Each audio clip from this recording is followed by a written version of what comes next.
రాష్ట్రంలో ఉన్నటువంటి 5 కోట్ల మంది ప్రజానీకానికి దేవాలయం ఏమిటంటే రాష్ట్ర శాసనసభ.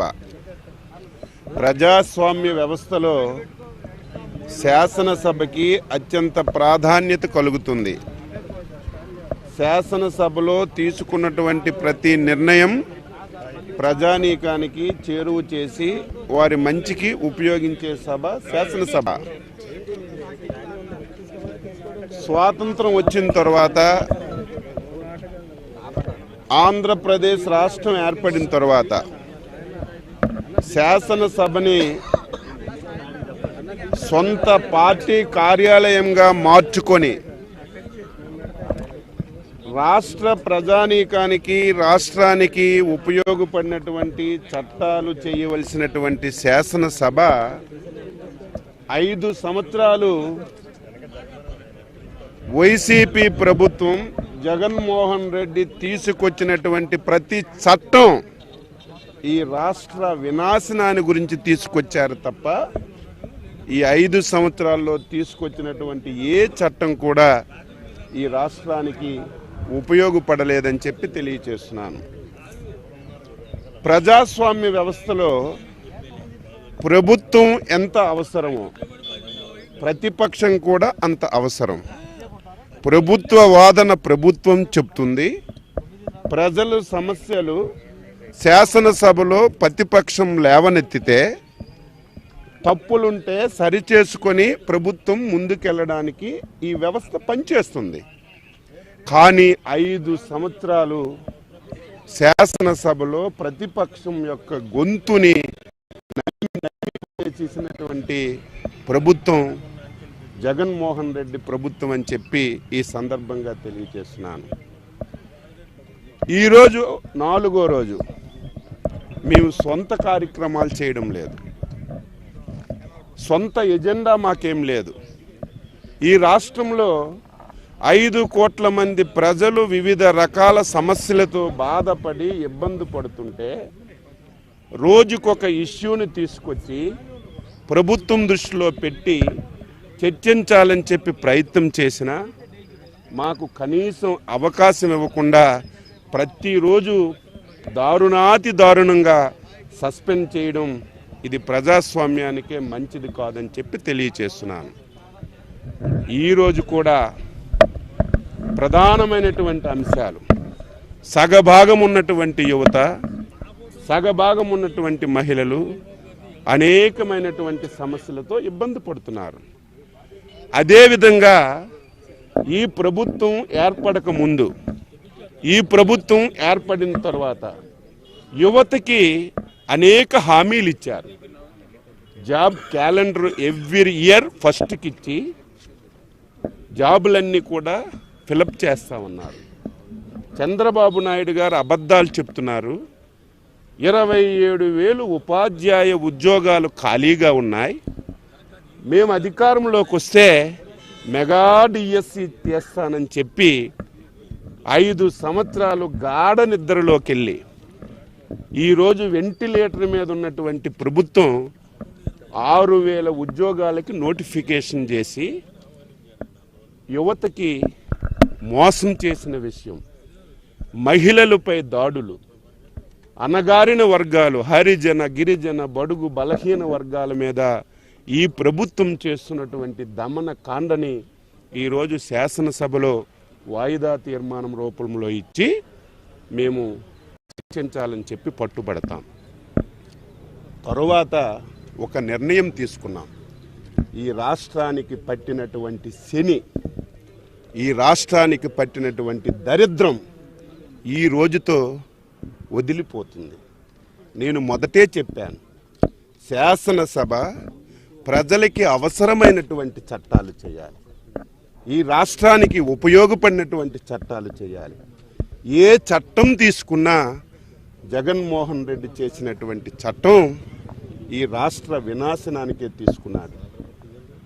అమరావతి శాసనసభ సాక్షిగా అందరూ ఒప్పుకున్నటువంటి అమరావతిని సర్వనాశనం చేసే చట్టం ఈ శాసనసభలో చేశారు.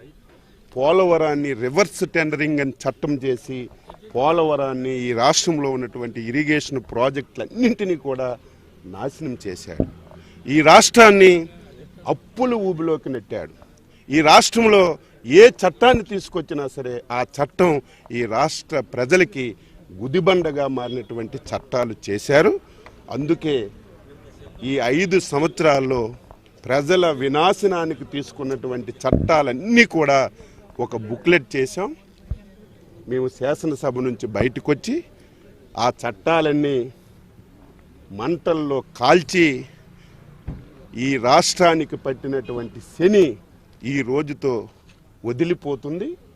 ఇంకా 60 రోజుల్లో ఈ కౌరవ సభని చంద్రబాబు నాయకత్వంలో ప్రభుత్వాన్ని ఏర్పాటు చేసి కౌరవ సభగా మార్చి మళ్ళీ ప్రజాపాలన రామరాజ్యం ఈ రాష్ట్రంలో తీసుకొస్తామని ప్రజలకి ఈరోజు తెలియచేస్తూ ఈరోజు ఆ చట్టాలన్నీ కూడా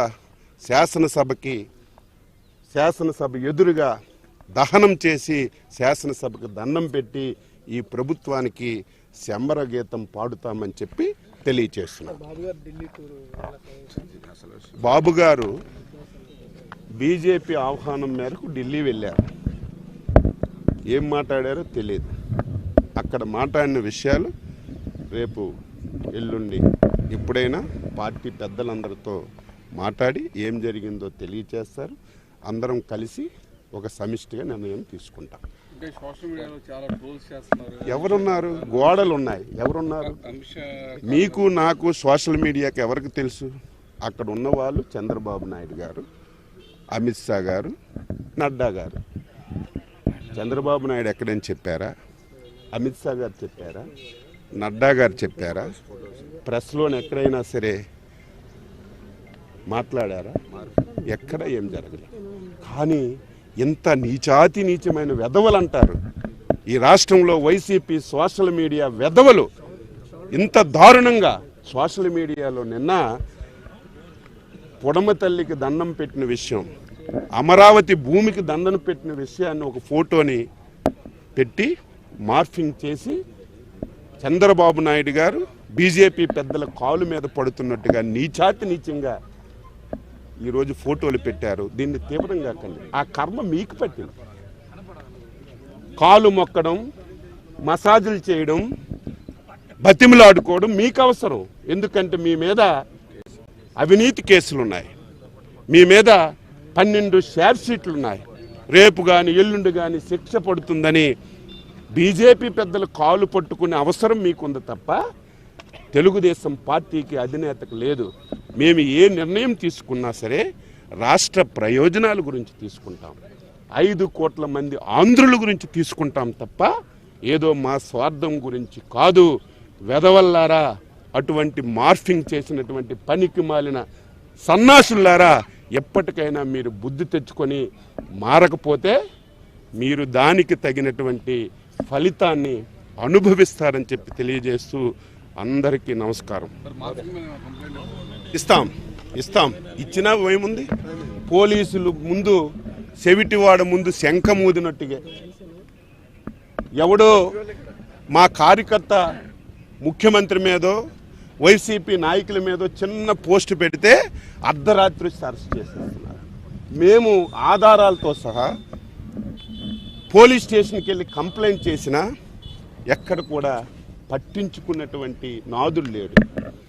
ఇవన్నీ రికార్డ్ అవుతున్నాయి. వారు పట్టించుకోరని తెలుసు, మేము కంప్లైంట్ ఇచ్చిన కేసు కట్టరని తెలుసు. కానీ ఇవన్నీ రికార్డు చేస్తున్నాం. రేపు అధికారంలోకి వచ్చిన తర్వాత మొత్తం A to Z ఒక ఎంక్వైరీ చేసి దీని మీద ఈ కథని తేలుస్తామని చెప్పి తెలియజేస్తున్నాం.